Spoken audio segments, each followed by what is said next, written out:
সুপ্রিয় দর্শক শ্রোতা, আসসালামু আলাইকুম।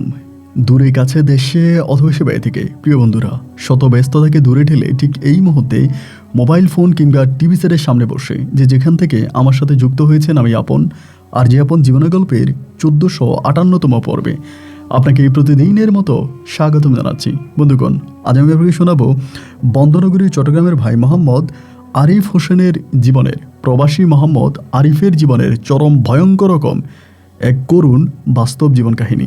বন্ধুরা, আজকের গল্পের টাইটেল সর্বনাশ করলো প্রবাসীর বউয়ের, 5 বছর পর স্বামী সেজে বিদেশ থেকে কে আসলো। এই গল্পটা এক অলৌকিক গল্পও বটে।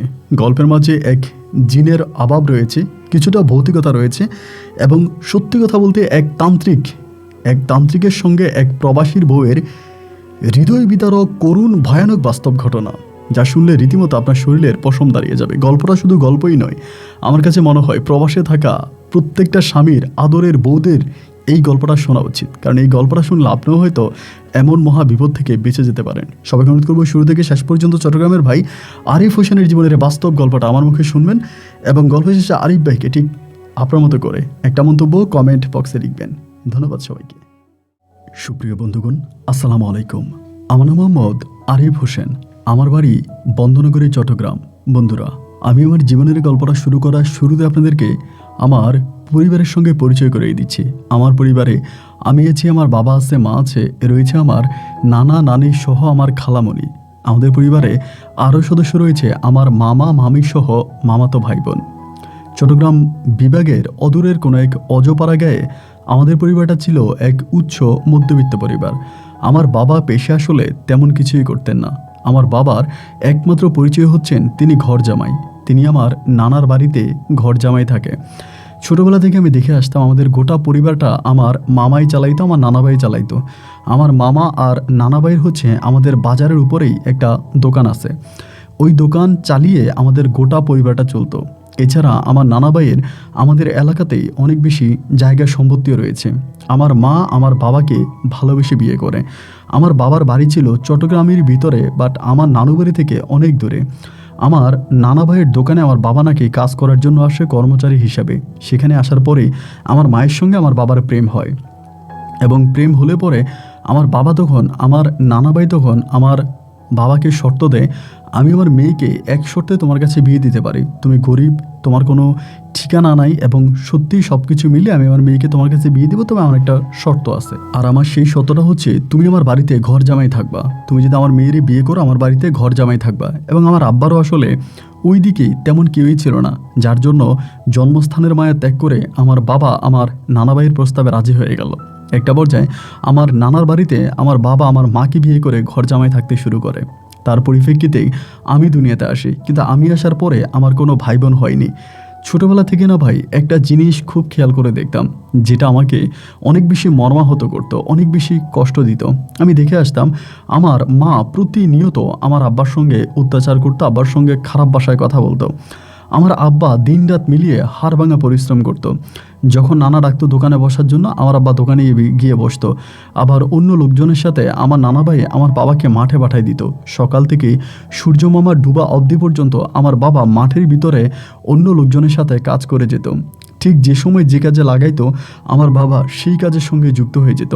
তারপরেও রাতের বেলায় খানিকটা সময়ের জন্য বিশ্রাম নিতে আসলে আমার মা আমার বাবার সঙ্গে দুর্ব্যবহার করত। আমি এরকম অনেক দৃশ্য দেখেছি। আমার বাবাকে মধ্যরাতে আমার মা ঘর থেকে বের করে দিত, আমার বাবা বাইরে গিয়ে বসে বসে কান্না করত। এই দৃশ্যগুলো দেখতে দেখতে আমার দিন আর রাতগুলো কাটতে থাকে। এরকম করতে করতে আমি মোটামুটি প্রায় অনেকটাই বড় হয়ে যাই। আমার গল্পটা প্রায় আজ থেকে বহু বছর আগের। সেই সময় শিক্ষার ব্যবস্থা অতটা উন্নত ছিল না। এখন যেরকম ঘরে ঘরে আপনার শিক্ষার ব্যবস্থা ছড়িয়ে পড়েছে, শিক্ষার আলো ফুটে উঠেছে, কিন্তু সেই সময়তে পড়াশোনাটা খুব বেশি একটা ছিল না। ওই সময় কোনো গ্রাম থেকে একটা ছেলে এসএসসি পাস করতে পারলেই ছিল সেই গ্রামের সবচেয়ে বড় শিক্ষিত। যাই হোক, এরপরও আমার নানা নানি আমাকে মিলিয়ে একটা মাদ্রাসায় ভর্তি করায়। আমাদের এলাকারই একটা মাদ্রাসায়, সে মাদ্রাসা আমি তখন ভর্তি হই। প্রথমে আমাকে স্কুলে ভর্তি করায়, এবং স্কুলে আমি যাই না, পড়াশোনা করি না, দুষ্টামি করি। তো আমার নানু বলে, মাদ্রাসায় ভর্তি করাইলে আল্লাহ রহমত আসবে, একটা কাজ কর, মাদ্রাসায় ভর্তি করা। এরপরে একটা পর্যায়ে আমাকে স্কুল থেকে মাদ্রাসায় নিয়ে ভর্তি করাই। কিন্তু মাদ্রাসাতেও আমি ঠিক বেশি দূর পর্যন্ত পড়াশোনা করতে পারি নাই। মাত্র কয়েক বছর পরে আমি মাদ্রাসা জীবনেও পড়াশোনার সমাপ্তি ঘটাই। আমি পড়াশোনা করব না, মাদ্রাসা আমাকে ভর্তি করায়, পড়াশোনা করতে বলে, কিন্তু আমি পড়াশোনা করি না। এবং পড়াশোনা করি না, আমি কারো কোনো কথাও মানি না। কেউ কোনো কথা বললে আমি এটার উল্টা প্রতিবাদ করে বসি। কারণ আমার মায়ের কথা আমি চলতাম, আমার নানু বাড়িতে আমি থাকতাম, আর এমনিতেই নানার বাড়িতে থাকলে না ক্ষমতাটা একটু বেশিই থাকে, কারণ নানা নানি মামা মামি সবার ভালোবাসা তখন অসীমভাবে পাচ্ছিলাম। এই করতে করতে একটা সময় আমি তখন পড়াশোনা ছেড়ে দিই, এবং পড়াশোনা ছেড়ে দেওয়ার পরে মাঝে মাঝে নানা ভাইয়ের দোকানে গিয়ে বসে আমার নানা ভাই কিন্তু আমাকে অসম্ভব রকমের আদর করতো। এমন করতে করতে একটা পর্যায়ে আমার আব্বা বলল যে আমার আব্বা নিজে কিছু একটা করবে। তখন আমি মোটামুটি বড় হয়ে যাই। আমার বয়স তখন প্রায় আপনার আনুমানিক 10 থেকে 12 বছরের কাছাকাছি হবে। তো 10-12 বছর বয়স হলেও আমি কিন্তু 10-12 বছরের বাচ্চার মতো ছিলাম না। আমি দেখতে শুনতে অনেকটা বড় হয়ে যাই। খুব কম বয়সে আমার শরীরের ভালো একটা গ্রোথ ছিল। আমি লম্বা হয়ে যাই, ফর্সা হয়ে যাই, এবং দেখতে শুনতে মনে হয় যেন আমার বয়স 20-22 বছর হবে, এরকমটা। কিন্তু আদতে আমার বয়স ছিল 10-12 বছর। তা আমার আব্বা তখন সিদ্ধান্ত নিল, আব্বার কাছে অল্প কিছু জমানো টাকা আছে। তো আমার আব্বা তো কোনোদিনও কোনো কিছু করে নাই। আব্বা সিদ্ধান্ত নিল, আমাদের বাড়ির পাশে একটা দিঘি আছে, মানে নানু বাড়ির পাশে। তো আমার আব্বা সিদ্ধান্ত নিল ওই দিঘিতে আমার আব্বা মাছ ফেলবে। মানে আমার মাকে বললো যে দিঘির মধ্যে মাছ ফেলবে। আমার আব্বার কাছে কিছু টাকা ছিল, টাকা দিয়ে আব্বা তখন দিঘিটা 5 বছরের জন্য ভাড়া নিছে। তো 5 বছরের জন্য ভাড়া নেওয়ার পরে আমার আব্বা তখন ওই দিঘিতে মাছ ফেলছে। তো আমার আব্বা মাছ ফেলছে, আমার আব্বা সবসময় মাছ পাহারা দিত এবং মাছ বিক্রিও করতো। মোটামুটি 1 বছর আমার আব্বার অনেক লাভ হয়েছে, এবং লাভও হয়েছে, পারিবারিক অবস্থাও তখন অনেকটা পাল্টে গেছে। তখন আমার আব্বার কাছে যখন কিছু টাকা পয়সা আসছে, আমার আব্বা তখন সবগুলো টাকা মিলিয়ে আবারও মাছ ফেলছে দিঘিতে। তো এবার বাবা মাকে বলতেছে যে এইবারে মাছগুলো যদি আমি বিক্রি করি তাহলে তোমাকে নিয়ে কোথাও একটা ঘর বানায় থাকবো। আমি এই পরিবেশ আর তোমাকে নিয়ে থাকবো না। আমার শ্বশুর শাশুড়ি এরা তো বয়স হচ্ছে, আমার হচ্ছে মানে যারা আছে তাদের সঙ্গে আমার ভালো লাগে না। আমি নিজে কিছু একটা করব, যদি এইবারে মাছগুলো বিক্রি করতে পারি তাহলে আমি তোমাকে আর আরিফকে নিয়ে কোথাও গিয়ে একটা ঘর ভাড়া করে থাকবো। তা আমার আব্বা এই স্বপ্নটা তখন দেখে মাছের পোনাগুলো ফেলছিল। আসলে ভাই সত্যিকার অর্থে আমি আজও জানি না যে এই ঘটনা কে ঘটিয়েছে। মাছের রেণুগুলো যখন আমার আব্বা পুকুরের মধ্যে ফেলে, আমার আম্মাকে এটা বলে। আমার আব্বা তখন নিজে স্বয়ংসম্পূর্ণ হয়ে যাচ্ছে, আমার নানা ভাইয়ের কথা ততটা শোনে না। আমার মামারা গায়ে হাত তুলতে গেলে আমার আব্বা প্রতিবাদ করে। মানে আমার আব্বার একটু কোমরে তখন শক্তি আসছে। কিন্তু সেই সময়তে হঠাৎ করে এক রাতের বেলায় আমার আব্বার ওই মাছের পুকুরের মধ্যে কে জানি বিষ ঢেলে দেয়, এবং বিষ ঢেলে দেওয়ার পরে আমার আব্বার ওই মাছের মানে যেগুলো মাছ ছিল আর কি, বিষ ঢেলে দেওয়ার পরে সবগুলো মাছ তখন মারা যায়। মাছের পোনাগুলো তখন খুবই ছোটো ছোটো। আমার আব্বার স্বপ্নের ওই পুকুরটা তখন একেবারে বিষে ভরপুর হয়ে যায়। সকালবেলা ভোরে আব্বা চিৎকার দিয়ে পুকুরের মধ্যে নেমে চিৎকার করে কান্না করতেছিল।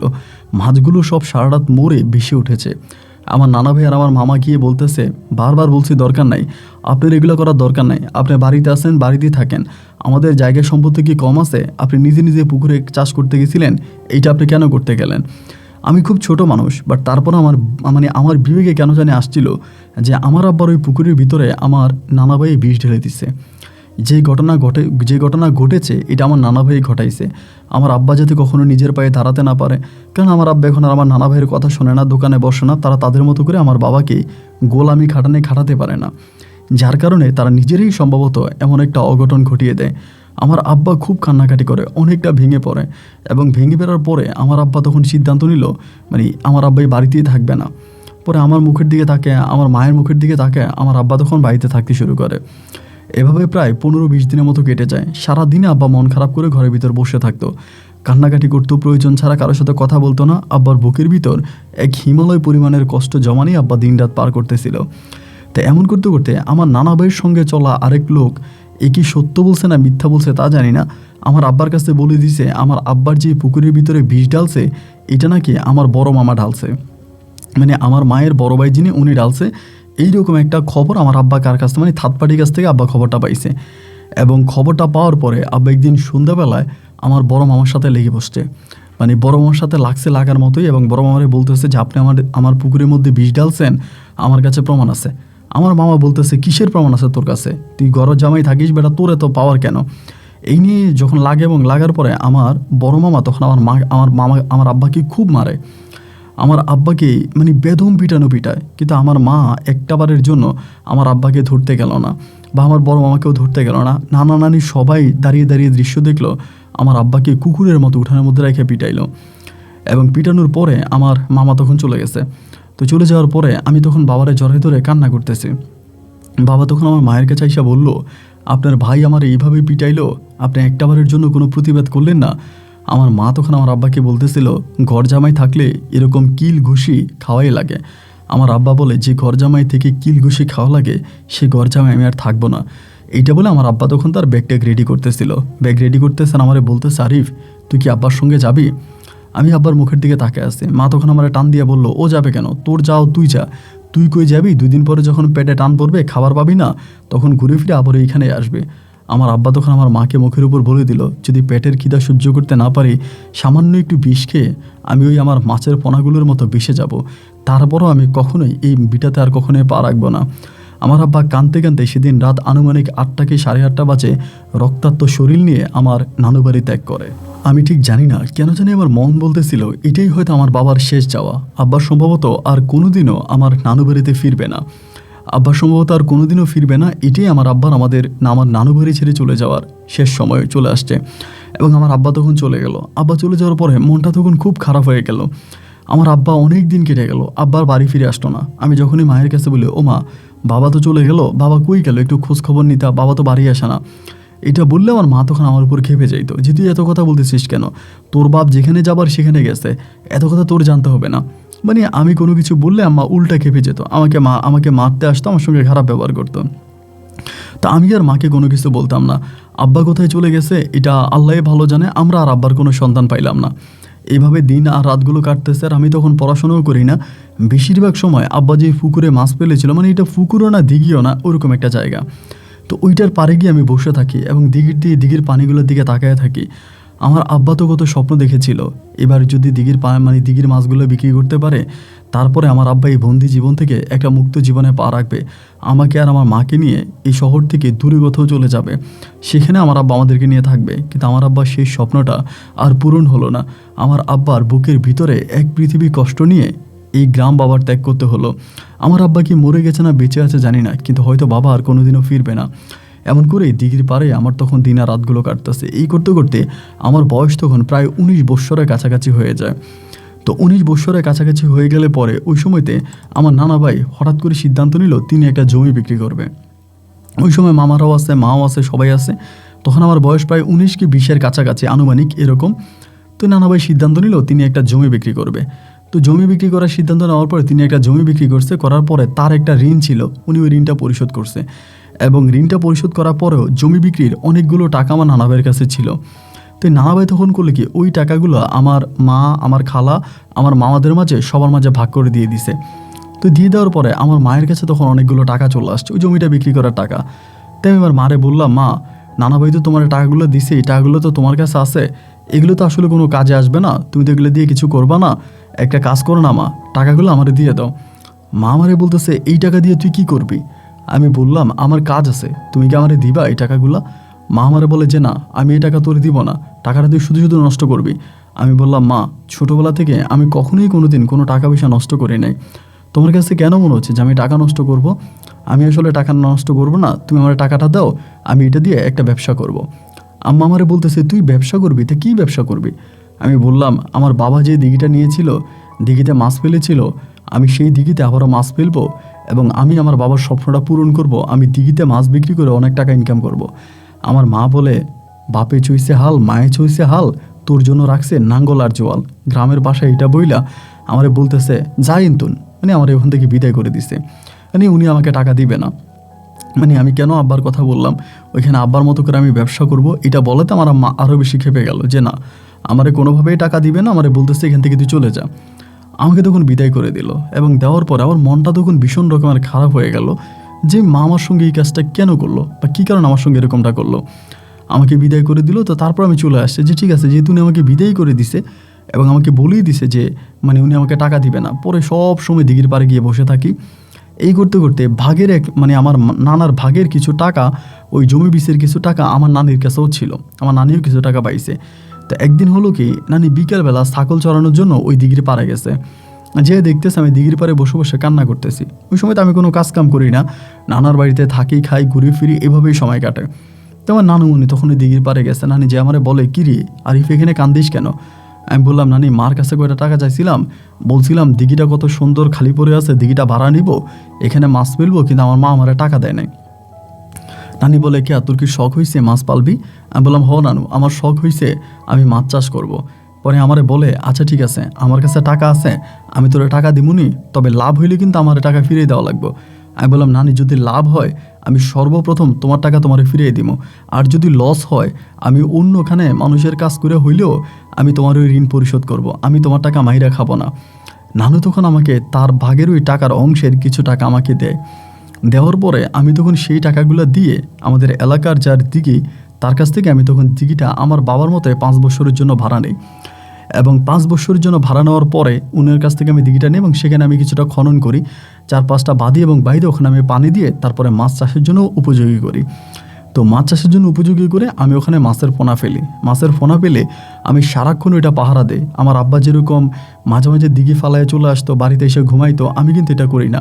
আমি মাছ ফেলার পর থেকেই সারাক্ষণ ওখানে বসে থাকি, মাছ কোথায় যেতেছে, কতটুকু বড় হইতেছে, কেউ দিঘিতে আবার বিষ ফালায় কিনা, দিঘিতে মাছ ধরে কিনা, আমি খুবই কেয়ারফুলি আমি তখন দিঘির আশেপাশে তখন সময় কাটাচ্ছিলাম। এমনভাবেই আপনার দিন আর রাতগুলো কাটতেছে। আমার নানা ভাইয়ের সঙ্গে, আমার নানা ভাইও মাঝে মাঝে আসে দিঘির পারে, মাছ দেখে, ওরাও সবাই আনন্দ করতেছে, কিন্তু টাকা আমার নানিমণি দিছে।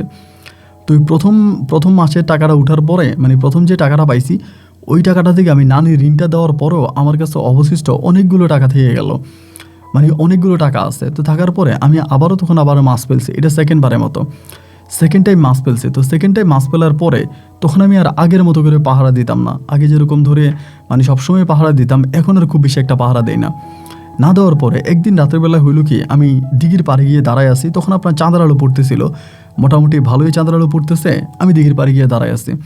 হঠাৎ করে পশ্চিম পাড়ের কোণার ভিতরে, পশ্চিম আর উত্তর ওই পাড়ের কোণার মধ্যে আমার কাছে মনে হলো যেন কিছু একটা জিনিস আমার দিঘির মধ্যে নামছে, এটা মনে হবার পরে আমি তখন এখান থেকে ডাক দিলাম, এই কে এখানে? ডাক দেওয়ার পরে আমি কাউকে আর শব্দ পাচ্ছি না, ভাবলাম সম্ভবত কেউ মাছ ধরে। টর্চ লাইট মেরে তখন আস্তে আস্তে করে দিঘির পাড়ের দিকে আসলাম, আইসে দেখি এখানে কেউ নাই।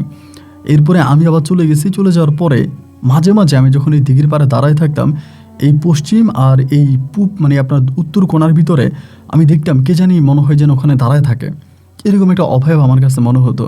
আমি তো অনেক বছর ধরে দিঘিতে মাছ চাষ করি, বাট এরকমটা আমার আর হয়নি, এই প্রথমে আমার কাছে এরকমটা ফিল হচ্ছে।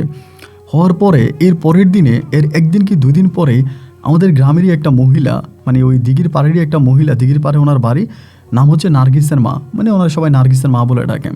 ওনার একটা মেয়ে আছে, নাম হচ্ছে নার্গিস, উনি হচ্ছে নার্গিসের মা। তা আমি বললাম যে চাচি, এমন ঘটনা মাঝে মাঝে ইদানিং ধরে দেখতেছি দিঘির পাড়ের মধ্যে, এই কোণাটার মধ্যে কি জানি এরকম করে হাঁটা চলা করে, এরকম কিছু আমি পাচ্ছি। উনি আমারে বলে, এই জায়গার মধ্যে তো পরী থাকে, এখানে তো পরী থাকে, মাঝে মাঝে পরীরা এদিক দিয়ে নামে গোসল করে। বাবা খবরদার, তোমার তো ভাগ্য ভালো, তুমি বেঁচে গেছো, এই কাজ ভুলও করো না। দিঘিরা পরীরা যখন গোসল করবে তখন তাদেরকে বিরক্ত করা যাবে না, ওদেরকে বিরক্ত করলে ওরা ওই জায়গার মধ্যে তোমার ঘাড় মটকায় তোমার ওখানে মেরে ফেলবে, এই কাজ ভুলও করো না। পরীরা যখন গোসল করতে থাকবে তখন তাদেরকে দেখলে দূরে সরে যাইবা, তাদেরকে বিরক্ত করবা না। ওনার মুখের এই কথাগুলো শুনে না আমি একটু অবাকে হয়ে গেলাম, যে এত বছর পরে এসে জিন পরীটা আমার কাছে একটু অবাকই লাগলো। সত্যি কথা বলতে উনি আমাকে সতর্ক করলো যাতে আমি কোনোভাবে দিঘির পাড়ে না যাই যদি পরীরা গোসল করার জন্য নামে, কিন্তু আমার ভিতরে কোনো ভয় কাজ করে নাই। সত্যি কথা বলতে আমার ভিতরে কোনো ভয়ই কাজ করে নাই যে দিঘির মধ্যে দিঘিতে পরী নামবে, এই সেই, এটা কেমন কথা। আমার ভিতরে কোনো ভয় কাজ করে নাই, বরং উল্টা পরী দেখার জন্য আমার ভিতরে একটা আক্ষেপ জাগলো, যে এখানে পরীরা গোসল করে, আমি পরী দেখব। এমন করে একদিন হলো কি, এইভাবে আরও অনেক দিন কেটে গেল। তখন আমি প্রচুর পাহারা দিতাম, পশ্চিম আর উত্তর কোণায় আমি খুব বেশি আমার চোখ রাখতাম, নজর রাখতাম, যেখানে পরীরা গোসল করে আমি পরীদেরকে দেখব, ওরকম একটা আক্ষেপ তখন নিজের মাঝে কাজ করতেছিল। একটা পর্যায়ে একদিন হলো কি রাতের বেলায় আমি সত্যি খেয়াল করে দেখলাম সাদা পোশাক পরিহিত অবস্থায় দিঘির ওই কোণাটার মধ্যে কে জানি দাঁড়িয়ে আছে। তো আমি তখন নিশ্চিত ভেবে নিলাম যে এটাই সম্ভবত পরী হতে পারে। দূর থেকে, আমি চাঁদের আলো ছিল, দূর থেকে খেয়াল করে দেখলাম একটা মেয়ে দাঁড়িয়ে আছে। আমি তার ঠিক কাছাকাছি আসার পরে আমি বললাম, কে এখানে? মেয়েটা কোনো শব্দ করে না, দাঁড়িয়ে আছে। যখন সে দাঁড়িয়ে আছে তখন আমার বুকের ভিতরে খুব ভয় ঢুকে গেল, যে আল্লাহ, এটা তো যাচ্ছে না, পরী তো চলে যাওয়ার কথা, কিন্তু সে তো যায় না। এবার আমি সাহস সঞ্চয় করে আস্তে আস্তে করে পরীটার সামনের দিকে যেতে শুরু করলাম।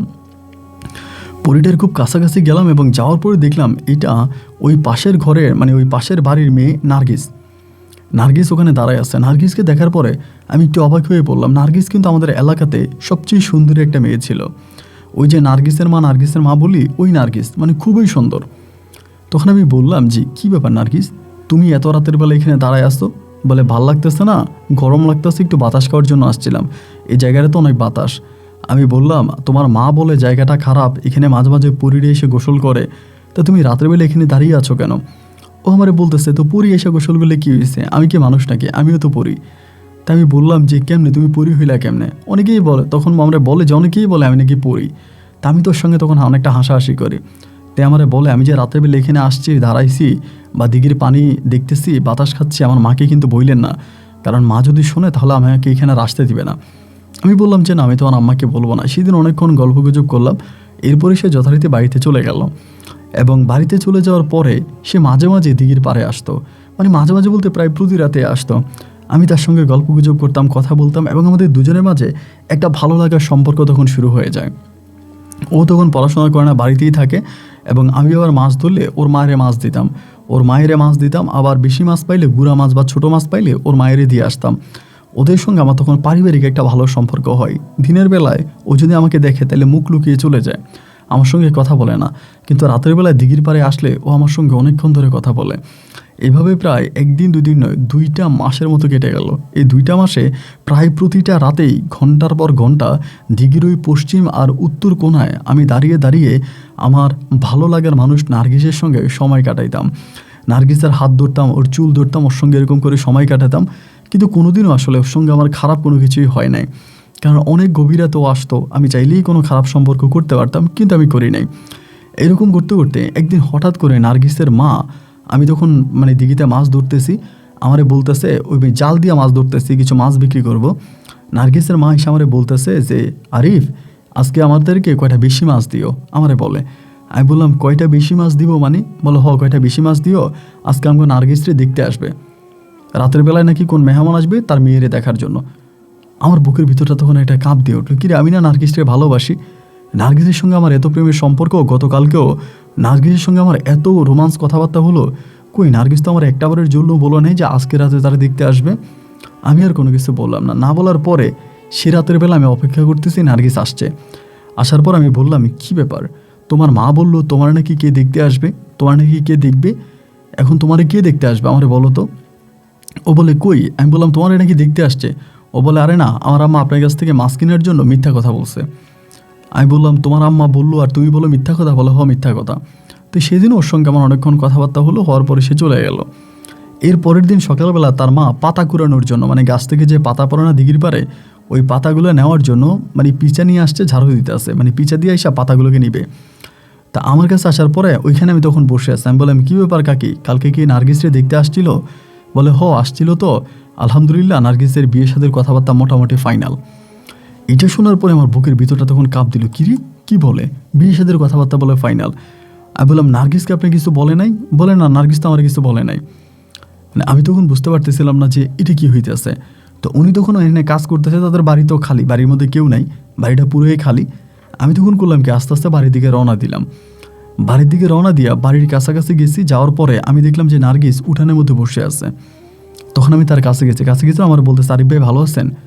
আমি বললাম, ভালো আছি। নার্গিস, এটা কী হইতেছে? ও বলে, কী হইতেছে?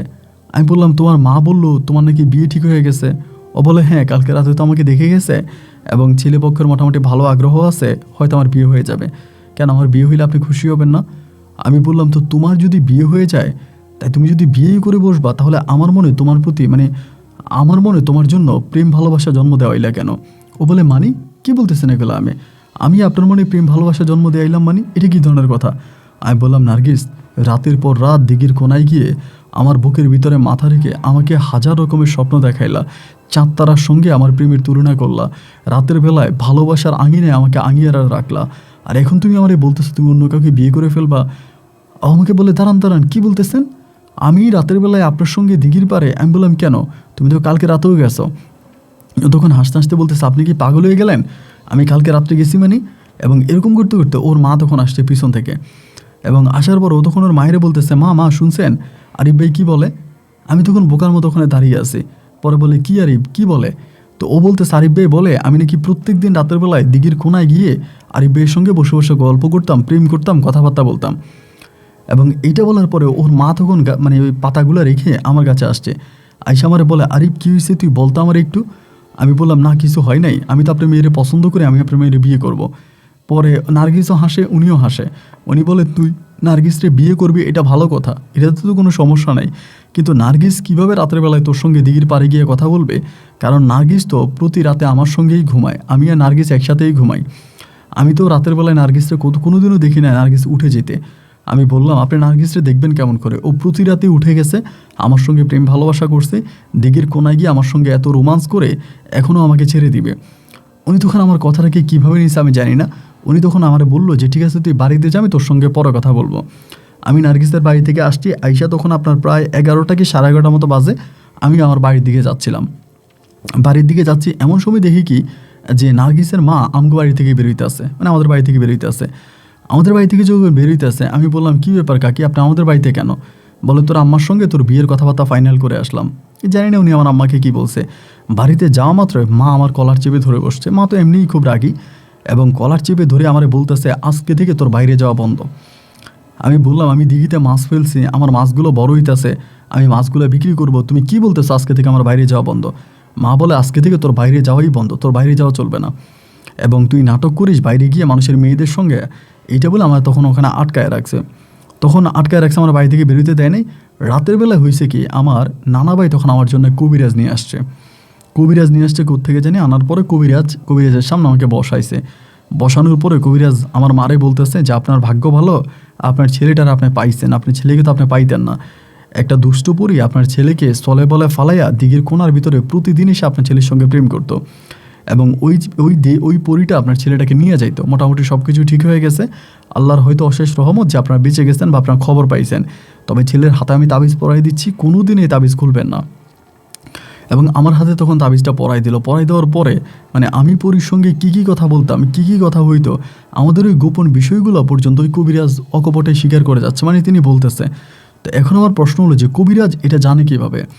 রাতের বেলায় শুইতে গিয়া আমি তখন চিন্তা করতেছি, হায় আল্লাহ আমার সঙ্গে এটা কী হতে যাচ্ছিল, মানে আমার সঙ্গে এটা কী হচ্ছিল। আমি যে মেয়েটার সঙ্গে রাতের পর রাত দিঘির কোনায় দাঁড়িয়ে দাঁড়িয়ে কথা বলতাম, ওর সঙ্গে আমার এত প্রেম ছিল, এত ভালোবাসা ছিল, আদৌ তো সে কোনো মানুষ ছিল না। আমার মনের ভিতর তখন একটা প্রশ্ন জাগলো যে আসলেই মনে হয় আমি একটা পরীর সঙ্গেই কথা বলেছিলাম, কিন্তু পরী হলেও না, আমি তো নার্গিসকে ভালোবেসে ফেলেছি, এবং নার্গিসের প্রতি আমার অন্যরকম প্রেম ভালোবাসা। তা আমি তখন করলাম কি, ওই রাতের বেলা আমার আর ঘর থেকে বেরোতে দেয় নাই। আমার মা আমারে সম্পূর্ণভাবে ঘরের ভিতরে আটকায় রাখছে, মানে এক কথায় বলতে গেলে বন্দি করে রাখছে। সকাল হওয়ার পরে আমি তখন মানে চালাপালা করতেছি। আমার মা তখন বলতেছে যে দিঘির মাছ বিক্রি করে দিব, আজকের মধ্যে আমি লোক দেখছি তারা এসে মাছ ধরে মাছ নিয়ে যাবে, তুই আর ওই দিঘির পাড়ে যাইস না, তোর ওই পরীটা নিয়ে যাবে, ওই পরী তোরে টার্গেট করছে, তোরে নিয়ে যাবে। তা আমি জানি না যে নার্গিসের কী হয়েছে না হয়েছে, আমি কিছুই জানি না। ওই দিনটাও কেটে গেল। এর পরের দিন দেখতেছি আমার মা আর আমার বড় মানে আমার ছোট মামা কথা বলতেছে। আমার একটা ছোট মামা তো বোন আছে, ওই কিন্তু দেখতে খুব একটা সুন্দর না, মানে একটু মোটামুটি প্রতিবন্ধী টাইপের। তা আমার মা আমার ওই মামার সঙ্গে কথা বলতেছে, আমার ওই মামাতো বোনকে আমার বিয়ে করাবে, ওই মানে মামাতো বোনকে বিয়ে করাবে ওই বাড়িতে, মানে আমার ঘর জামাই রাখবে। আমার আব্বার জীবন যেমনে কাটছে একইভাবে কাটবে। মানে আমি যখন জানতে পারলাম যে আমার মামাতো বোনকে আমাকে বিয়ে করাবে আর আমি সেখানে ঘর জামাই থাকতে হবে, আমার মাথায় তখন আসমানটা ভেঙে পড়ছে। কারণ আমি তো আমার দুই চোখে আমার আব্বার এই নির্মমতা দেখেছিলাম, আমার আব্বার ওই কষ্ট তো আমি আমার দুই চোখে দেখেছিলাম। আমার বাবা কি কষ্ট পেয়ে দুঃখে দুঃখে বাড়ি ছেড়ে গেছে। আমার জীবন থাকতে আমি অ্যাটলিস্ট কখনোই ঘর জামাই হব না, কখনো ঘর জামাই হয়ে আমি আমার নানার বাড়িতে থাকবো না। আমি মুখের উপরে সাফ আমার মাকে মানা করে দিলাম যে আমি ওরে বিয়ে করব না। আমার মা বলতে ছোটো দিকটি শুনতে ভালোই, ওর বাপের সয় সম্পত্তি আছে, এগুলার ভাগ পাবি, তা সমস্যা কি? আমি বললাম আমার কোনো ভাগেরও দরকার নাই, আমার ওরও দরকার নাই, আমার কাউরেই লাগবে না। তুমি মেহেরবানি করে আমাকে উল্টাপাল্টা কথা বলে আমার মাইন্ড আর খারাপ করে দিও না। আমি এই মুহূর্তে বিয়ে করব না, এবং বিয়ে শাদী নিয়ে আমার বিন্দু পরিমাণেরও কোনো চিন্তা ভাবনা নাই, আমি বিয়ে করব না। আমার মা তখন আমারে বলতেছে বিয়ে করবি না কেন, না করবি কেন, করবি না কেন? আমি বললাম আমি করব না। এই নিয়ে ধরেন রাগারাগি, এবং একটা পর্যায়ে আমার মারে জানাইলাম বিয়ে যদি আমার করাই লাগে আমি ওই নার্গিসকে বিয়ে করব। আর এখানে আরেকটা বিষয় বলে রাখি আপনাকে, নার্গিসের যেখানে বিয়ের কথাবার্তা মোটামুটি ঠিকঠাক হয়েছিল, কেউ না একটা কারণে ওখান থেকে নার্গিসের বিয়েটা ভেঙে যায়। মানে বিয়েটা ভেঙে যায় বলতে নার্গিসের মা নার্গিসকে ওই পরিবারে বিয়ে দেয় নাই, কারণ ছেলে এর আগে একটা নাকি বিয়ে করছিল, ওইটা ছেলে লুকাইছে, নার্গিসের মাকে বলে নাই। এই জন্য নার্গিসের মা গরিব হতে পারে কিন্তু এরকম একটা ফ্যামিলিতে বিয়ে দেবে না। তা আমি আমার মাকে বললাম যে আমি যদি বিয়ে করতেই হয় আমি নার্গিসরেই বিয়ে করব, এই গ্রামের অন্য কোনো মেয়ের আমি বিয়ে করব না। আমার মা তখন বলতেছে ওই তো পড়ি, এই জন্য ওরে বিয়ে করবি। তা আমার নানুও তখন বলতেছে, নানা ভাইও বলতেছে ঠিক আছে আরিফ যেহেতু এরকমই করতেছে, ওই নার্গিস ছাড়া অন্য কাউকে বিয়ে করবে না, তাহলে এটা নিয়ে আর কথা বাড়াবাড়ি করিস না, এটা নিয়ে কথা বাড়াবাড়ি না করে ওই নার্গিসের সঙ্গে ওর বিয়ে পড়াই দে। ও যদি নার্গিসকে পছন্দ করে থাকে তাহলে নার্গিসের সঙ্গে ওর বিয়ে হোক, এটা নিয়ে আমরা আর কোনো কথা না বলি। আমার নানা ভাই যখন এটা বলল, আমার মাও তখন কিছুটা আমার নানা ভাইয়ের কথা শুনে ঝুঁকে গেল যে ঠিক আছে, যেহেতু ছেলে নার্গিসকে পছন্দ করছে তাহলে নার্গিসের সঙ্গে ওর বিয়ে হবে। এরপরে নার্গিসের মায়ের কাছে আমার নানা ভাই যায়, গিয়ে কথাবার্তা বলে। নার্গিসের মা তো এক পায়ে রাজি, কারণ হচ্ছে আমরা এত ভালো পরিবার, আমার নানা ভাইয়ের এত জায়গা সম্পত্তি টাকা পয়সাওয়ালা এবং ভালো পরিবার, তাহলে সেখানে যদি নার্গিসকে বিয়ে দিতে পারে তা তো ভালোই হয়। এই চিন্তা ভাবনা করে নার্গিসের মা তখন এক বাক্যে রাজি হয়ে গেল যে ঠিক আছে আমরা নার্গিসকে আপনার নাতির কাছে বিয়ে দিব। পরে পারিবারিকভাবে তখন বিয়ের আয়োজন করা হয়েছে, কিন্তু সেই পর্যন্ত আমি আজও বুঝতে পারিনি যে আজকে প্রায় 3টা মাসের মতো দিঘির ওই কোনায় দাঁড়িয়ে দাঁড়িয়ে প্রতি রাতে আমি কার সঙ্গে ভালোবাসার এই আখড়া তৈরি করেছিলাম, কাকে আমি বুকের ভিতর জড়িয়ে ধরে আদর করেছিলাম, কার সঙ্গে আমি রাতের পর রাত গল্পগুজব করে কাটিয়েছি, সেটা আসলে কে ছিল এর কোনো ব্যাখ্যা আমার কাছে ঠিক এখন পর্যন্ত জানা নাই। যাই হোক, পারিবারিকভাবে আনন্দ ফুর্তি উল্লাসের মাঝে আমার তখন নার্গিসের সঙ্গে বিয়েটা সম্পূর্ণ হয়। নার্গিসের সঙ্গে বিয়ে সম্পূর্ণ হওয়ার পরেই আমি তখন নার্গিসকে নিয়ে আমার নানার বাড়িতে আসি। ওখানে আমি আমার বাসর ঘরে যাই এবং বাসর ঘরে গেলে আমি প্রথম নার্গিসকে জিজ্ঞেস করি যে নার্গিস, তুমি আমার মাথায় হাত দিয়ে বলো তো, সত্যিই কি তুমি সেই দিঘির পাড়ে আসো নাই? রাতের পর রাত তুমি কি আমার সঙ্গে দিঘির পাড়ে প্রেম করো নাই? আমাকে ভালোবাসার স্বপ্ন দেখাও নাই? ও আমার মাথায় হাত দিয়ে বলতেছে যে আমি তোমার মাথায় হাত দিয়ে বলতেছি এটা পুরোটাই একটা মিথ্যা কথা, আমি আমার জীবনে কোনো দিনও দিনের বেলায় দিঘির পাড়ে যাই নাই। আর বড় কথা হচ্ছে দিঘির পাড়টা খুব খারাপ, এই কোনার ভিতরে নাকি রাতের বেলায় মাঝে মাঝে পরীরা গোসল করে, এদিক দিয়ে নাকি পরীরা দিঘিতে নামে এবং দিঘিতে নেমে তারা গোসল করে। সুতরাং আমরা তো কোনোদিনও ওই দিঘির কোনায় যাই নাই, এটা পুরোই একটা মিথ্যা কথা। আমি বললাম আমি জানি না তুমি বিশ্বাস করবা কিনা, প্রতিটা রাতে তোমার রূপ ধরে একটা পরী আসতো এবং ওই পরীটার সঙ্গে আমি সারাটা রাত ওখানে বসে থাকতাম। আমি পরীটার কোলে মাথা রেখে কতই না নিবৃত্তি নীরবে ঘুমাতাম। পরী আমার কপাল টিপে দিত, আমার মাথার চুল হাতিয়ে দিত এবং পরী আমাকে স্বপ্নের রাজ্য থেকে ঘুরে আনতো। এগুলো বলার পরে নার্গিস আমারে বলে, আর বইলেন না, আপনাকে যে তাবিজটা দিয়েছে ওই তাবিজটা আপনি ব্যবহার করেন, তা না হলে ওই পরীটা আপনাকে নিয়ে যেতে পারে, আপনাকে নিয়ে গেলে আমার কি হবে? নার্গিস কিন্তু আমাকে সত্যি কথা বলতে অনেক বেশি ভালোবাসতো, এতটাই ভালোবাসতো যা বলার মতো না। যাই হোক, পরে নার্গিসের সঙ্গে আমার বিয়ে হলো। প্রথম এক দেড় মাস ভালোই কাটছে। আমি তখন আমার নানার দোকানে বসতাম, দোকানপাট দেখাশোনা করতাম, জমি জামা করতাম, আলবাত চাপবাত করতাম, এমন করেই চলতাম। এমন করতে করতে একটা পর্যায়ে দেখা গেল যে নার্গিসের সঙ্গে বিয়েটা হওয়ার 1-1.5 মাস পর্যন্ত ভালোই গেল। 1-1.5 মাস পরেই আমার মা কারণে অকারণে নার্গিসের সঙ্গে ঝগড়া শুরু করছে। নার্গিসের সঙ্গে আমার মা ভালো নাই। আমার আম্মা নার্গিসের সঙ্গে কোনোভাবেই ভালো নাই, নার্গিসকে সহ্যই করতে পারে না। ওরে সারাদিন বান্দি দাসীর মতো কাজ করায়, এরপরেও আমার আম্মা সন্তুষ্ট না। এরপর আমার আম্মা নার্গিসের উপরে 1000টা অভিযোগের তীর ছুঁড়ে মারে। এরকম করতে করতে একটা পর্যায়ে আমি সিদ্ধান্ত নিলাম এই পারিবারিক কলহর আমার আর ভালো লাগে না। আমার মায়ের সঙ্গে নার্গিসের ঝগড়া, নার্গিসের সঙ্গে আমার মামাতো বোনের ঝগড়া, মামিদের ঝগড়া, আমার এটা ভালো লাগতেছে না।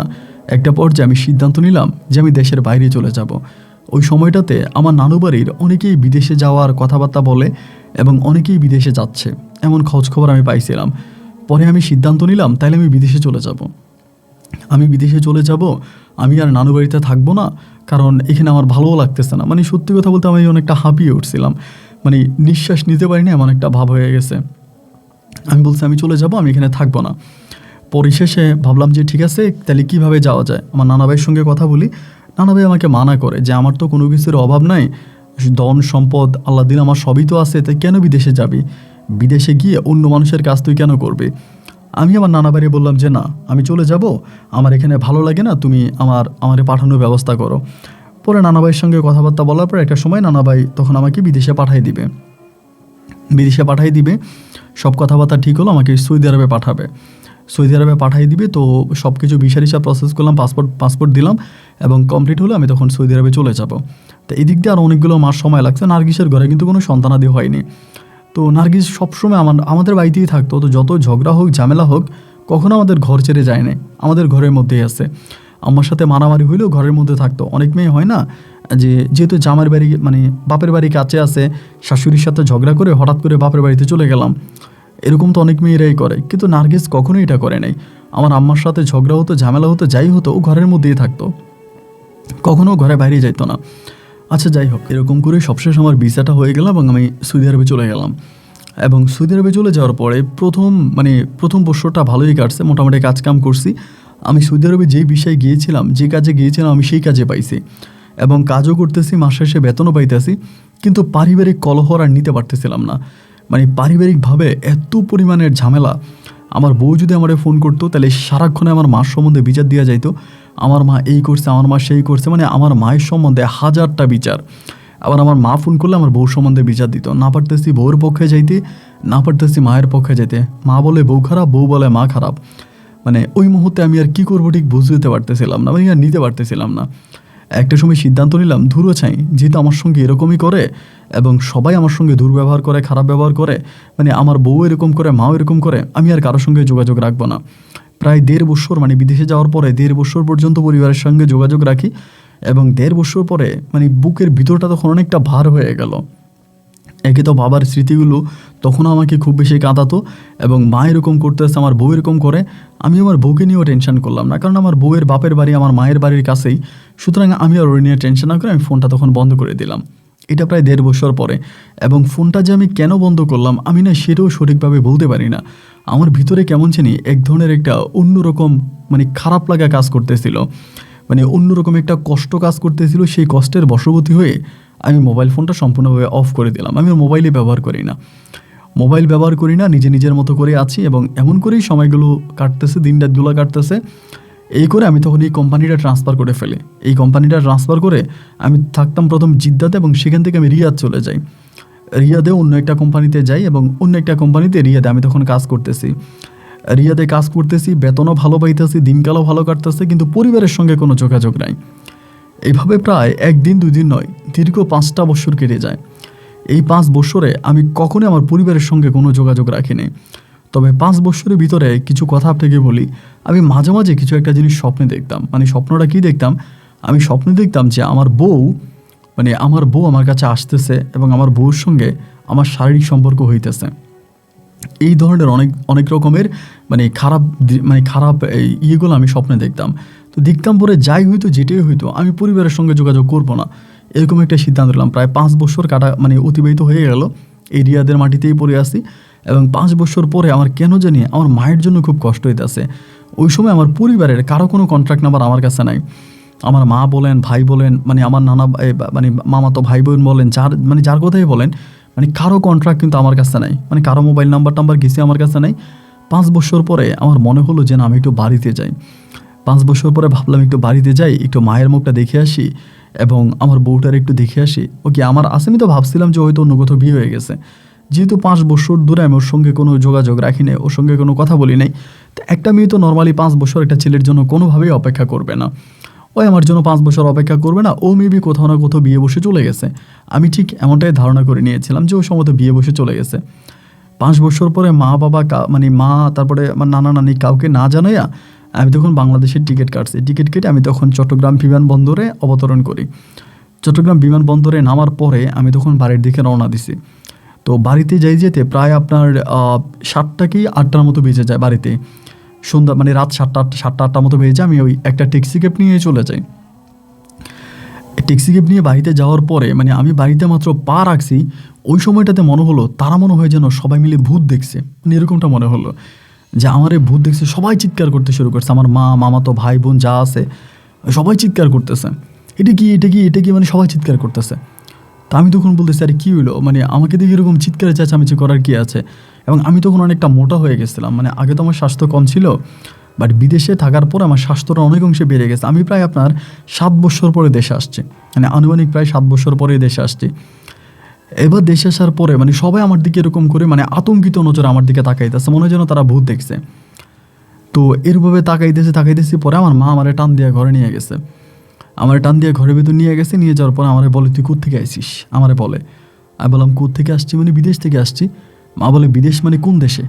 আমি বললাম কোন দেশে মানে আমি সৌদি আরবে ছিলাম, সৌদি আরব থেকে আসছি।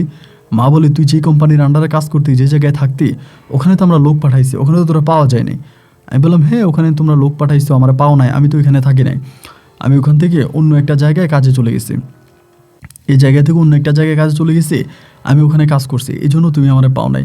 আমার মা বলে তুই কি মধ্যখানে বাড়িতে আসছিলি? আমি তখন আমার মায়েরে বলতেছি আমি মধ্যখানে বাড়িতে আসছিলাম মানে এইটা কী ধরনের কথা বলো, আমি মধ্যখানে কেন বাড়িতে আসবো? মা বলে না তুই কি মধ্যে দিয়া কোনোদিন বাড়িতে আসছিলি নাকি, মানে তুই কি বাড়িতে এসে 2 মাস 3 মাস থেকে গেছিলি? আমি বললাম না না না, আমি তো আর মধ্যে দিয়ে কোনো বাড়িতে আসি নাই। আমার মা বলে আয় আমার সাথে আয়। মা আমারে টান দিয়ে বাইরে নিয়ে গেলো, বাইরে নিয়ে আমার নানা নানি তখন আছে ওনাদেরকে ডাক দিল, আমার বড় মামা আছে তারাও ডাক দিল, তাদেরকে ডাক দিয়ে বলতেছে দেখেন আপনারা এবার আরিফের সঙ্গে কথা বলেন, আমি যা যা জিজ্ঞেস করার আমি তা করছি, এবার আপনাদের যেটা জিজ্ঞেস করার আপনারা সেটা করেন। পরে আমার নানা নানি আমার জিজ্ঞেস করতেছে যে আরিফ তুই কি মধ্যে দিয়ে আইসা দেশে 3 মাস ছিলি তো শ্বশুরবাড়িতে গিয়া? আমি বললাম যে না আমি তো মধ্যে দিয়ে আইসা শেষে 3 মাস আমার শ্বশুরবাড়িতে ছিলাম না, আমি তো আসিই নে, আমি যে একবার গেলাম আর 7 বছর পরে আসছি, আমি তো এর মাঝে কোনোদিন দেশে আসি নাই। আমার নানা ভাই আমারে বলে না আমরা খবর পাইছি তুই নাকি মধ্যে দিয়ে 3 মাস আইসা তোর শ্বশুরবাড়িতে আত্মগোপনে ছিলি, লুকিয়েছিলি, আমাদের সঙ্গে যোগাযোগ করিস নাই। আমি বললাম যে না না না এটা মিথ্যা কথা, আমি আসি নাই। আমার মা তখন বলেন তোর বউ কী খারাপের খারাপ, তোর বউ অন্য বেটার কাছ থেকে বাচ্চা নিছে, অন্য বেটার সঙ্গে খারাপ সম্পর্ক করে বাচ্চা বেটে নিছে, আর সেই বাচ্চা তোর বাচ্চা বলে চালাই দিছে, সেই বাচ্চারে তোর বাচ্চা বলে চালাই দিছে। আমি বললাম এটা কী কথা বলতেছ, আমার বাচ্চা বলে চালাই দিবে কেন, আমার বউ কোথায়? আমার মা বলে ও অন্য বাচ্চা মানে অন্য বেটার বাচ্চা বেটে নিছে, ওর ওর ঘরে সন্তান হয়েছে। তাই আমি বললাম ওর কি বিয়ে হয়েছে? মা বলে না ওর বিয়ে হয়নি। তাই আমি বললাম যদি বিয়ে না হবে তা বাচ্চা হইলো কোত্থেকে? আমার মা তখন আমাকে বলতেছে যে তুই নাকি মধ্যখানে আইসা 3 মাস ওদের বাড়িতে আত্মগোপনে ছিলি, লুকিয়েছিলি, ওর সঙ্গে নাকি তুই 3 মাস ওদের ঘরে ছিলি। আমি বললাম না না না আমি তো 3 মাসের জন্য আমি তো আসিই নি দেশে, আর আমি দেশে আসলে তো অবশ্যই তোমার সঙ্গে দেখা করতাম, আমার নানু বাড়িতে আসতাম, তোমাদের সঙ্গে তো আমার কোনো খারাপ সম্পর্ক হয়নি, তাহলে আমি কেন তোমাদের সঙ্গে দেখা করব না? তো এইটা সেটা বলে আমার মা আমারে বললো ঠিক আছে তুই বিদেশ থেকে আসছিস, তোর মাথা মতো এখন ঠিক নাই, তুই যা একটু রেস্ট কর, ঘুমায়, এরপরেটা পরে হবে। তো এরপরে হলো কি ভাই আমি রাত্রেবেলায় ঘুমাইতে গেছি, কিন্তু ঘুমাইতে যাওয়ার পরে কোনোভাবেই ঘুম আসতেছে না, মানে বারবার চিন্তা করতেছে মা এটা আমারে কী বললো, এবং আমার বউ নার্গিসের ঘরে নাকি সন্তান হয়েছে, আমি নাকি আবার মধ্যে দিয়ে আইসা 3 মাস দেশে ছিলাম, মানে কথাগুলো আমি কোনোটা বুঝতে পারি না, মানে কোনো কথার সঙ্গে কোনো কথার কোনো মিল খুঁজে পাই না, যে মা আমার এগুলো কী কথা বললো এবং নার্গিস আমার এগুলো কী কথা বললো, মানে নার্গিসের সম্বন্ধে। তো এরকম করতে করতে সম্ভবত শেষ রাতের দিকে, কারণ সারাদিন জার্নিং করছি তো, শেষ রাতের দিকে আমার একটু ঘুম আসে, আমি তখন ঘুমায় যাই। সকালে চিৎকার চেঁচামেচি শুনে আমার তখন ঘুমটা ভাঙে, এবং চিৎকার চেঁচামেচি শুনে ঘুমটা ভাঙে, আমি তখন বেরোই এবং বেরোই দেখি নার্গিসের মা এবং নার্গিসের কোলে একটা সন্তান, ওরা সবাই আমার গালাগালি করতেছে, এবং নার্গিস ওইখানে আমার মায়েরে মানে তেড়িয়ে আসতেছে আমার মারার জন্য, সঙ্গে নার্গিসের একটা মামাও আছে, মানে সবাই মিলে তখন খুব খারাপ একটা মানে আক্রমণাত্মক একটা ভাব। তো এবার আমি বললাম যে আমার এরকম করতেছেন কেন? তো নার্গিসের মামা বলতেছে এরকম মারামারিটা না করে আমরা রাতের বেলা একটা ডেট দেন, এই ডেটে আমরা যেহেতু আরিফ বাড়িতে আসছে আমরা আরিফের সঙ্গে বসি। আমার মা বলে ঠিক আছে রাত্রে নয় তোমরা বিকালবেলা এসো, আসরের নামাজের পরে, আসরের নামাজের পরে তোমরা তোমাদের লোকজন নিয়ে আইসো, তখন তোমরা আরিফের সঙ্গে কথা বলো, এখন না।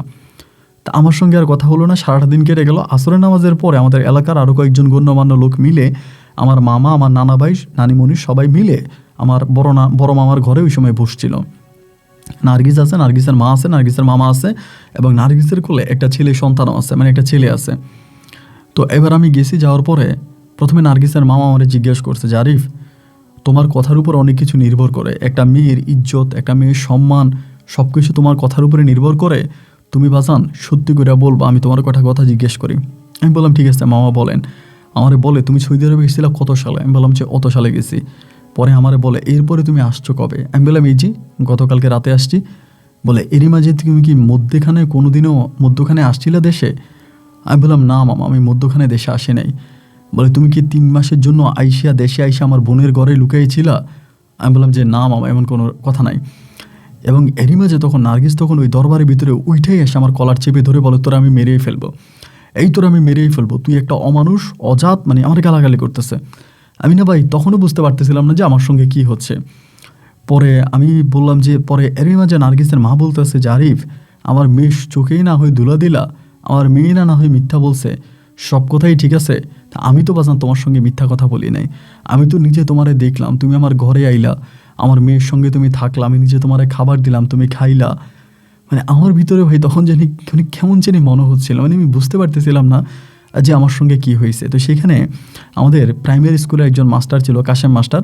কাশেম মাস্টার তখন আমার বললো যে আরিফ তোমার পাসপোর্টটা সাথে আছে? আমি বললাম জি ব্যাগে আছে। বলে পাসপোর্টটা আইনা দাও। কাশেম মাস্টারের হাতে আমি তখন পাসপোর্টটা দিলাম। পাসপোর্টটা দেওয়ার পরে কাশেম মাস্টার তখন আমার পাসপোর্টটা দেখলো, দেখে সবাই বলতেছে আরিফ যা বলতেছে তাও সত্যিই বলতেছে, ও কোনো মিথ্যা বলে নাই, ও মধ্যখানে দেশে আসেই নাই। এই যে দেখেন ও এই যে বাংলাদেশ থেকে বেরোইছে এবং বাংলাদেশে ঢুকছে, ওর এয়ারপোর্টে সিল আছে, ও মধ্যখানে আসে না। তো মধ্যখানে আসতো তাহলে তার এয়ারপোর্টের তো সিল থাকতো। নার্গিসের মা, নার্গিস তখন মানে মানে কোনোভাবেই মানে তারা বুঝতে পারতেছিল না যে কী হইতে আছে। এরপরও স্কুল মাস্টার কাশেম মাস্টার আমার জিজ্ঞেস করলো যে আরিফ, নার্গিসের কোলে যে সন্তান আছে ওই সন্তানের বাবা কি তুমি? আমি তখন চুপ করে আছি। আমি বললাম যে না, আমার তো মনে হয় না যে আমি এই সন্তানের বাবা, কারণ আমি বিদেশ থেকে আসছি 7 বছর পরে, আর বাচ্চা তো মনে হয় যেন কিছুদিন আগে হয়েছে। পরে আমারে বলতেছে যে নার্গিস তো দাবি করতেছে এটা তোমার সন্তান। আমি বললাম যে না, এটা আমার সন্তান না। নার্গিস তখন বলতেছে ঠিক আছে তাহলে হসপিটালে নিয়ে ওরে পরীক্ষা করেন এটা ওর সন্তান কিনা। আমি বললাম আচ্ছা ঠিক আছে, আপনারা যদি বলেন আমি হসপিটালেও যাইতে রাজি আছি, আমি পরীক্ষাও করাইতে রাজি আছি, তবে এটা যে আমার সন্তান না আমি এটা শিওর হয়ে বলতেছি। কাশেম মাস্টার তখন নার্গিসরে বলতেছে তুই কি পাগল, তোর মাথায় কোনো বুদ্ধি নাই? ওই কি হাওয়া দিয়ে উড়ে আসছে নাকি? ওর এয়ারপোর্টে সিল থাকবে না, ওর পাসপোর্ট তো এয়ারপোর্টের কোনো সিলে নাই, তার ডিএনএ টেস্ট করায় লাভ কি? ওর সাথে তো ডিএনএ ম্যাচ করবে না।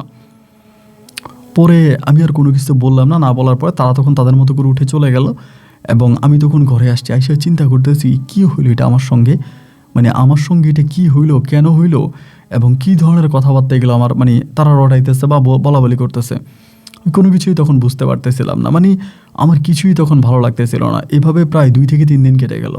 ইতিমধ্যে আমার আম্মা তখন আমারে বলতেছে তোর আর বিদেশ যাওয়ার দরকার নাই, আমি তোর জন্য মেয়ে খুঁজি, আমি তোর অন্য জায়গায় বিয়ে করাই দিব। তা আমি আর কোনো কিছুই বললাম না। এমন করে একদিন দুপুরবেলা আমি তখন করলাম কি, মারে বললাম মা একটু বাজার থেকে আসতেছে। মা বলে বাজারে দিবি, অন্য কোথাও যাইস না কিন্তু।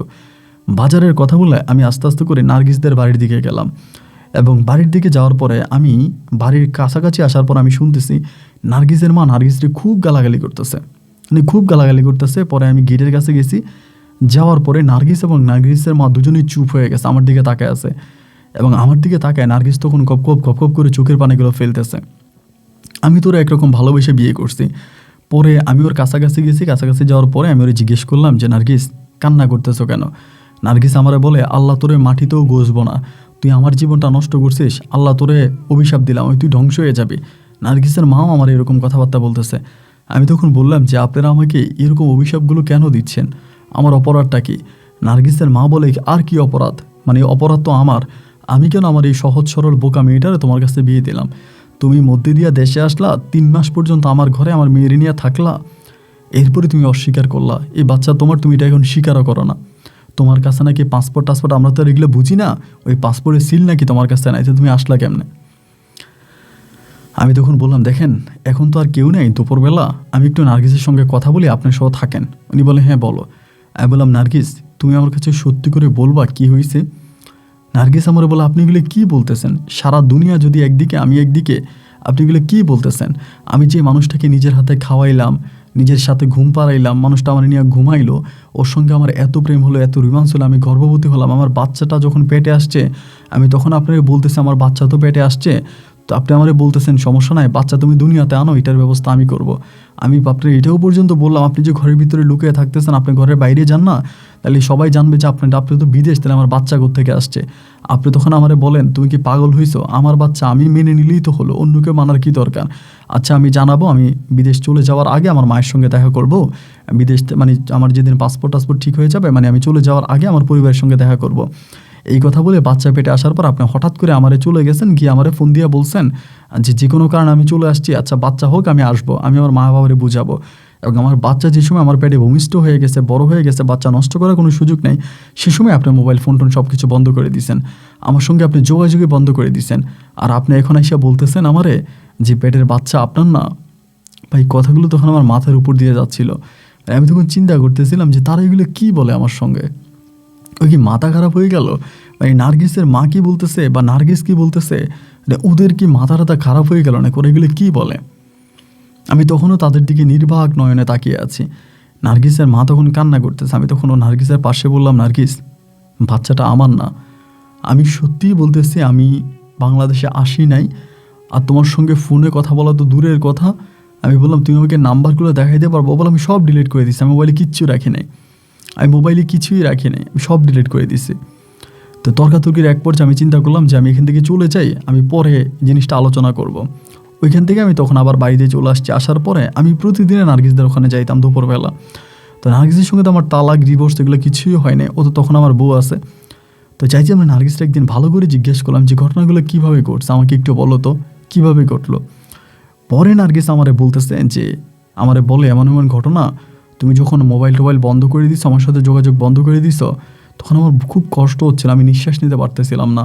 এবং একটা পর্যায়ে আমি অমুক জায়গায় একটা কবিরাজের কাছে যাই, এবং কবিরাজের কাছে গিয়ে আমি সমস্ত বিস্তারিত ঘটনাগুলো খুলে বলি যে আমার স্বামী এমন এমন, আমার শাশুড়ি আমার স্বামীকে উল্টাপাল্টা বলতো, আমিও বলতাম, আমার স্বামী রাগ করে মোবাইল বন্ধ করে দিছে, আমি জিমের মাধ্যমে আমার স্বামীকে আমাদের পরিবারে ফিরে আনতে চাই। তখন ওই কবিরাজ আমার তাবিজ পরাইছে, এবং তাবিজ পরিয়ে আমার এরকম এরকম করে বলছে যে আপনার স্বামী আপনার কাছে আসবে, আপনি অপেক্ষা করেন। এরপরে তুমি আমার ফোন দিলে, একদিন ফোন দিয়ে বললাম আমি দেশে আসবো, কিন্তু আমার আব্বা আম্মাকে জানাও না, আমি আপাতত তোমাদের ঘরে উঠবো, রাতের বেলায় তোমাদের ঘরে থাকবো, আমার আব্বা আম্মাকে এখন জানায়ও না, কারণ আমার মাকে জানায়ও না, আমার নানানিকে জানায়ও না, তারা জানলে তো খারাপ কিছু শুরু করবে, তাদেরকে বললো না, আমি আসি, আমি গোপনে তোমাদের ঘরে থাকবো। তা আমিও তো চিন্তা করলাম, আপনার মা তো সারাদিন আমার সঙ্গে ঝগড়া করে, ঝামেলা করে, আপনি তো আর বাড়িতে আসতে পারেন না, আর আমার সঙ্গে থাকলেও তো আপনার মা আপনার সঙ্গে ঝগড়া করবে, আর আপনি হঠাৎ করে চলে আসছেন, ওরা খারাপ মনে করবে। ঠিক আছে, আমি আমার ঘর দুয়ার সব রেডি করলাম, আপনি আসলেন, আমার সঙ্গে ছিলেন, থাকলেন, আর শেষের কথাগুলো তো আমি আপনাকে বললামই। আমি কিছুই বুঝতে পারতেছিলাম না। আমি নার্গিস এবং নার্গিসের মা দুজনের কাউকেই বিশ্বাস করতে পারতেছিলাম না যে না, এই সন্তানের বাবা আমি না, এবং নার্গিস যেগুলো বলতেছে এগুলো আমার কাছে পুরো অলৌকিক লাগতেছে। তো এরপর আমি তখন আমার একটা বন্ধুর সঙ্গে, আমার একটা বন্ধু আছে, ওর বাড়ি আবার গাজীপুরে, মানে ঢাকায় গাজীপুর। আমার এই বন্ধুর সঙ্গে তখন আমার মোবাইল ফোনে কথাও তখন সৌদি আরবে। পরে আমার এই বন্ধুটার সঙ্গে আমি সব কিছু শেয়ার করতাম সৌদিতে থাকা অবস্থায়। আমি তখন ওর এই কথাগুলো বলি যে দোস্ত দেখ, এমন এমন ঘটনা আমার সঙ্গে এটা হয়েছে। ওই তখন আমার গাজীপুরের একটা কবিরাজের ঠিকানা দিল, বলেছে আমার একটা কবিরাজ আছে, তুই কবিরাজের সঙ্গে গিয়ে একটু কথাবার্তা বললে তুই বুঝতে পারবি যে আসলে মূল ঘটনা কী। ওর কাছ থেকে আমি তখন কবিরাজের নাম্বারটা নিলাম, ওটা গাজীপুরের কবিরাজ। আমি ওই গাজীপুরের কবিরাজের বাড়িতে গেলাম 2 দিন পরে। যাওয়ার পরে আমি কবিরাজের সব কিছু খুলে বললাম যে এমন এমন ঘটনা। কবিরাজ তখন আমারে বলতেছে যে এইটা সম্ভবত ওই কবিরাজ ঘটাইছে, যে কবিরাজের কাছে আপনার বউ গেছে, ওই কবিরাজের সম্ভবত আপনার বউ সুন্দরী ছিল। আমি বললাম জি সুন্দরী ছিল। বলে এইটাই কবিরাজের সম্ভবত জিনের রূপ ধারণ করে বা আপনার বউকে ভিলকে ছিলকে দিয়ে ব্ল্যাক ম্যাজিক করে, কালো জাদু করে আপনার বউয়ের ঘরে আসছে। এটা কবিরাজেরই কাজ। কারণ একটা মানুষকে যখন কালো জাদু করা হবে, তখন তার ভিতরে আর সে থাকবে না, তার ভিতরে অন্য কিছু ঢুকে যাবে। মানে আপনি দেখতেছেন আমারে, কিন্তু আপনি দেখবেন অন্য কাউরে। যদি আপনাকে আমি কালো জাদু করে ফেলি, ঠিক আমি যদি এখনই আপনাকে কালো জাদু করি, আমি যদি চাই আপনি আমাকে আপনার বাপের রূপে দেখতে পাবেন। মানে আমি আপনার সঙ্গে সব কিছু করতে পারবো, কোনো সমস্যা নাই। তো উনি বললো একটা কাজ করান, আপনি ওই কবিরাজের সঙ্গে আপনার বাচ্চাটা ডিএনএ টেস্ট করান। যে কবিরাজের কাছে আপনার বউ গেছে, ওই কবিরাজের সঙ্গে আপনার বাচ্চার ডিএনএ টেস্ট করান, দেখবেন কবিরাজের সঙ্গে আপনার বাচ্চার ডিএনএ মিলে যাবে। আমি শিওর ওই কবিরাজে আপনার রূপ ধারণ করে জিনের মাধ্যমে কালো জাদু করে ওই আপনার ওয়াইফের কাছে আসতো। তো ওনার কাছ থেকে এই কথাগুলো শোনার পরে, মানে গাজীপুরের কবিরাজের কাছ থেকে কথাগুলো শোনার পর আমি তখন আবার চিটংয়ে আসি, এবং আসার পর আমি সিদ্ধান্ত নিলাম যে আমি আমার বউ নার্গিসকে ঘরে আনবো।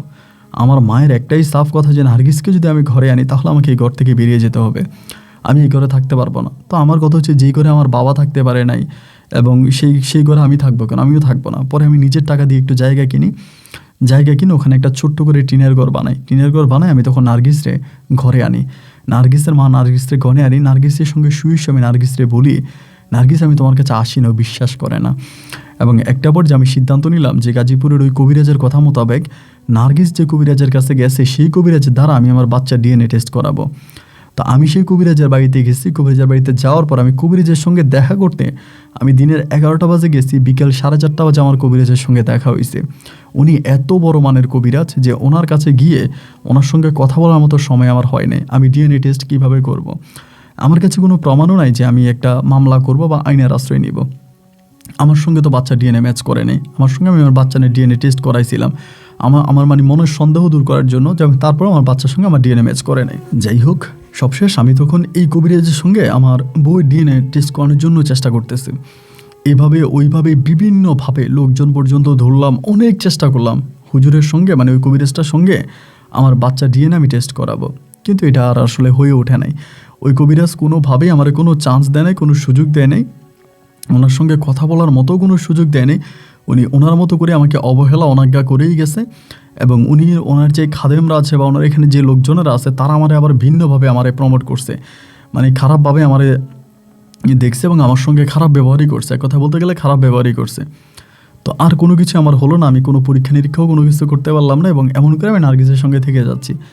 একসময় গ্রামের যে লোকজন আছে সবাই তখন বলাবলি করতেছে যে এই মানে আরিফ খারাপ, আরিফ এরকম একটা অবৈধ সন্তান নিয়ে আসে, এটা সেটা। তা আমি আর কারো কথায় গুরুত্ব দিলাম না, আমি থাকতে শুরু করলাম। তা আমার ছেলেটা আপন ভাই তখন আস্তে আস্তে করে বড় হচ্ছিল। তো ছেলেটা যখন বড় হচ্ছিল আমি ছেলেটার মাঝে কিছু অলৌকিকতা ক্ষমতা দেখতে শুরু করি, মানে যেটা আপনার কাছে স্বাভাবিক কোনো মানুষের মতো না, ও অস্বাভাবিক কথাবার্তা বলতে পারতো। যেমন আমি আপনাকে বলি, ধরেন আমার পকেটে আমার মানি ব্যাগ নাই, আমি বাজারে রওনা দিছি, ওই আমার দেখতে বলতো, আমার ছেলের নাম রাখছিলাম আকাশ, আমার বউ বললো ওর নাম তুমি আকাশ রাখো, তো আমি আকাশ রাখছি, যে বিশাল মনের অধিকারী হয়। তো আমি বাজারে রওনা দিতেছি, আমার বলে আব্বু তুমি মানি ব্যাগ নিয়ে যাও। তা আমার পকেটে মানি ব্যাগ নেই, এটাও বুঝলো কী করে, মানে এটা তোর বোঝার কথা না।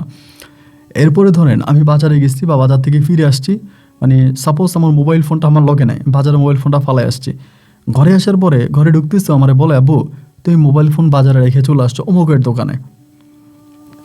এরকম করেও তখন আধ্যাত্মিক টাইপের মানে অলৌকিক কথাবার্তাগুলো বলতে পারতো, যেগুলো আমার কাছে তখন একটু অবাকে লাগতেছে। এবং অবাক লাগার পর আমি তখন আমার এই ছেলেটারে নিয়ে একদিন ওই কবিরাজের বাড়িতে যাই, মানে গাজীপুরের ওই কবিরাজের বাড়িতে।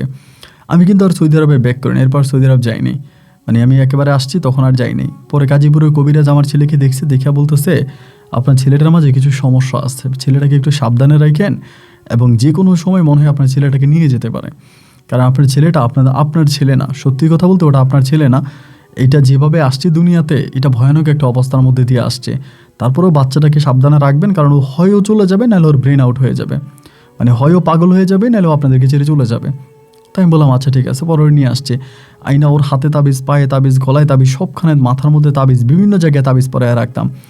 এরপরেও ও মাঝে মাঝে দেখলাম এমন সব কথা বলে দিতে পারতো, আমি এমন সব কথাও বলতে পারতো যেগুলো আসলে বলার মতো না, মানে যেটা কেউই জানে না, কেউ এটা মানে মানবেই না, বুঝবেই না, এমন কথাও বলে দিত। পরে আমি চিন্তা করলাম যে ওরা আমি মাদ্রাসার লাইনে পড়াবো, মাদ্রাসার লাইনে পড়াবো, এটা চিন্তা ভাবনা করে তখন আমি ওরা মাদ্রাসার লাইনে একটা মাদ্রাসায় ভর্তি করাই এবং ভর্তি করাই তার আমি হাফিজিয়া লাইনে পড়াশোনা করাইতে আসি। হাফিজিয়া লাইনে পড়াশোনা করাইতে আসি, তো এক হেফজোখানায় মানে আপনার মাদ্রাসার আমি যেখানে পাড়াই, ওইখানে একদিন আমি গিয়ে দেখি কি ভাই ওখানে বহু মহিলা, মানে অনেক মহিলা, মানে ওই যে মাদ্রাসায় পড়ে ওই মাদ্রাসায় মহিলার অভাব নাই। এত মহিলারা কোত্থেকে আসে হুজুরকে জিজ্ঞেস করলাম, হুজুর বলে আমরা তো জানি না, সব মহিলারা বলে আপনার ছেলে নাকি কবিরাজ, তারা কবিরাজের কাছে আসছে। আপনার ছেলে কোন কবিরাজ হয়েছে, আপনার ছেলের কাছ থেকে তারা মানে পানি পড়া নিবে, তাবিজ পড়া নিবে, এগুলো বলে বলে তারা আপনার ছেলের কাছে আসে। পরে আমি বললাম যে এটা কী ধরনের কথা, আমার ছেলের কাছে বারবার আসে, এটা কোনো কথা হইলো নাকি? আমি সেই মাদ্রাসা থেকে আমার ছেলেকে তখন নিয়ে আসি, আইনা আরেকটা মাদ্রাসায় ভর্তি করাই। তো আরেকটা মাদ্রাসায় ভর্তি করায় ওইখানে আমি ওরা পড়াইতে আসি, মানে ও সব বলে দিতে পারতো, অলৌকিক ক্ষমতা ওর মাঝে ছিল, ভবিষ্যৎ বলে দিতে পারতো, অতীতে বলে দিতে পারতো। আমার এরকমও ঘটনা আছে, আমি একটা অপরিচিত লোক নিয়ে আসছি, ও আমার বলে যে আব্বু এটা আপনার সঙ্গে এরকম করবে, মানে যেটা কোনোদিনও সম্ভব না একজন সাধারণ মানুষের বলা পক্ষে, এরকম করেও বলে। এই করতে করতে আমার ছেলের বয়স তখন প্রায় 8 বছরের কাছাকাছি। 8 বছরের কাছাকাছি গত কয়েক বছর আগে আমার ছেলে তখন আপনার মাদ্রাসাতে পড়তো। তা মাদ্রাসা থেকে হুজুরে ফোন দিছে আমারে, বলে যে আপনার ছেলে কান্নাকাটি করতেছে, ওরে বাড়িতে নিয়ে যান, ও বাড়িতে যাবে, এরকম করে কান্নাকাটি করেন। বললাম হুজুর একটা কাজ করেন, আপনি ওরা একটা সিএনজি ঠিক করে দেন, একটা সিএনজি ঠিক করে দিয়ে বাড়িতে পাঠাই দেন, আমি সিএনজি ভাড়া দিয়ে দিব। তো হুজুর বলে আচ্ছা ঠিক আছে। পরে হুজুর করলে করে একটা সিএনজি ঠিক করে দিছে, রাস্তার মধ্যে একটা সিএনজি ঠিক করে দিল। সিএনজি ঠিক করে দিয়ে বললো যে এমন এমন ঘটনা, মানে ওই বাড়িতে নিয়ে যাবা। তো আমার ছেলের কাছে তো ফোন টোন ছিল না, সিএনজি ঠিক করে দিছে। আমার ছেলে ওই দিন বাড়িতে আসে নাই, আসা না আসার পর আমি হুজুরে ফোন দিলাম সন্ধ্যার সময়, যে হুজুর কী ব্যাপার, আরে আকাশ তো বাড়িতে আসে নাই। পরে বলে না ওর তো বাড়িতে পাঠাইছি সিএনজি দিয়া, এই তো আমি দুপুরে পাঠাই দিছি। তো মাদ্রাসা থেকে আমার বাড়িতে আসতে সিএনজি দেওয়ার সময় লাগবে বড় জোর হলে 20 মিনিট, তাহলে আধা ঘন্টা, এর বেশি না। তো উনি বলে আমার দুপুরে পাঠাইছে, এখনও আসে নাই। তখন আমি আমাদের বাজারের দিকে গেলাম, বাজারে যেয়ে অনেকেরই জিজ্ঞেস করলাম যে কী ব্যাপার, আমার ছেলে কি এমনি এমনি আসছে বাজারের দিকে? সবাই বলে যে না আমরা তো দেখি নাই। ওইখান থেকে একটা সিএনজি নিয়ে আমি তখন মাদ্রাসায় গেলাম। মাদ্রাসায় যাওয়ার পর হুজুরে বললাম হুজুর কী হইলো এটা? হুজুর বলে আমি রাস্তার মধ্যে একটা সিএনজি পাইছি, ওই সিএনজিতে আপনার ছেলে উঠিয়ে দিছি। আমি বললাম সিএনজি ড্রাইভারকে আপনি চিনেন? বলে না আমি চিনি না, রাস্তার মধ্যে সিএনজি পাইছি, খালি পাইছি, উঠিয়ে দিছি। আর আপনার ছেলে তো ছোটো না, ও তো বড়, ও তো সবই বোঝে, আর ছেলে তো আর ছোটো না। আমি বললাম ঠিক আছে ছোটো না, এরপরে একটা অপরিচিত সিএনজি ড্রাইভারের হাতে আপনি তুলে দিয়েছেন, এইটাকে আপনি ঠিক করছেন? তো ওর তো মনে হয় সিএনজি ড্রাইভার নিয়ে গেছে। হুজুর আমারে বলতেছে যে না না না, সিএনজি ড্রাইভার ওকে নিয়ে যাবে না, এটা অন্য কোনো কিছু হইতে পারে। এবার ওরে খোঁজা শুরু করছি আপন ভাই, আমরা হুজুর কবিরাজ ধরতেছি, খোঁজা শুরু করছি, মানে অরে না খুঁজা পাই না দীর্ঘ প্রায় 11 দিন থেকে 12 দিন কেটে গেছে। আমি তখন পাগল হয়ে গেছি, আমার বউর অবস্থা তখন খুব খারাপ। পরিশেষে আমি ওই গাজীপুরের কবিরাজের কাছে যাই, কবিরাজের কাছে গিয়ে কবিরাজকে বললাম যে কবিরাজ সাহেব এমন এমন ঘটনা। উনি বলে ছেলেটারে নিয়ে গেছে, আপনার ছেলেটার আর পাবেন না। আমি বললাম যে কেন নিয়ে গেল? বলে ছেলেটা তাবিজগুলো খুলে ফেলছে।